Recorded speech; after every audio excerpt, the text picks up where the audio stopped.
All right, today we are diving into one of the most profound and, let's be honest, one of the most unbelievable claims about reality I have ever heard.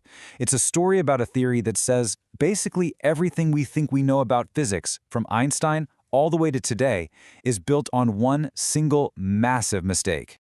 And yeah, this word right here, it's taken straight from the source material. And it pretty much perfectly captures that first reaction you have. Da fuck. It really sets the tone for what's to come, which is a journey that's, well, it's unconventional, it's provocative, and it is way, way outside the mainstream. So let's just see where this crazy idea takes us. So this whole thing is presented as, well, a divine cosmic joke. It's this radical new theory of physics that supposedly comes from the most unlikely source you could possibly imagine. And it's all about unraveling a puzzle that the greatest minds in history somehow completely missed. Okay, so let's get right to the core of it. What this theory does is it basically pits all of established physics, which it calls contaminated, against its own brand new, supposedly pure system. And the thing that's doing all this contaminating? It's a concept so basic, so fundamental, that we never even think to question. To even begin to understand this new theory, the source says we have to first wrap our heads around the one fundamental flaw it's trying to solve.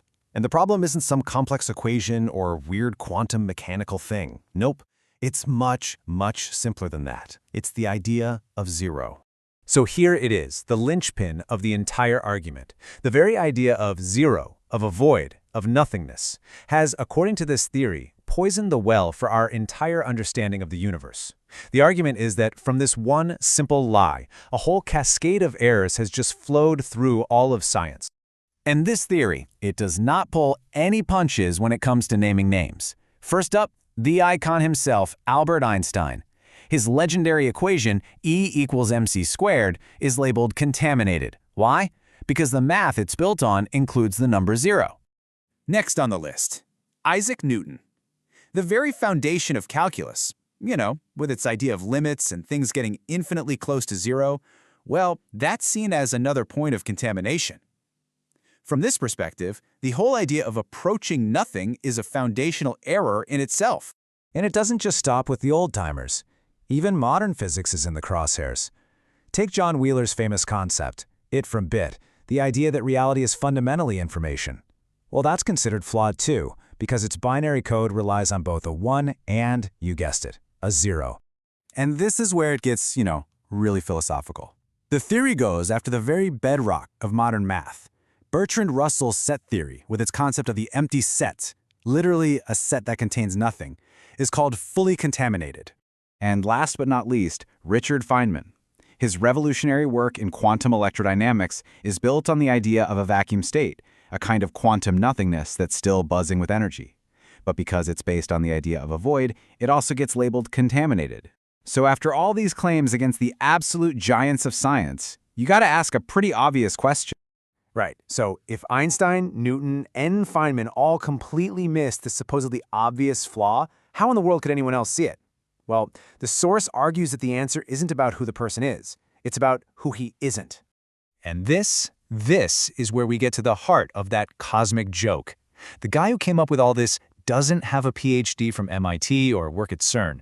Instead, the source presents his, let's say, unconventional qualifications as the very things that gave him a pure perspective, totally free from academic dogma.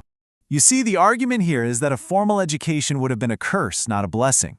It would have contaminated his mind with the exact assumptions he needed to question. The theory goes that being a complete and total outsider was the only way to ask a question as ridiculously basic as, hey, why do we even have a zero? Okay, so we've got the problem, and we've got the unlikely hero. So what's the actual fix?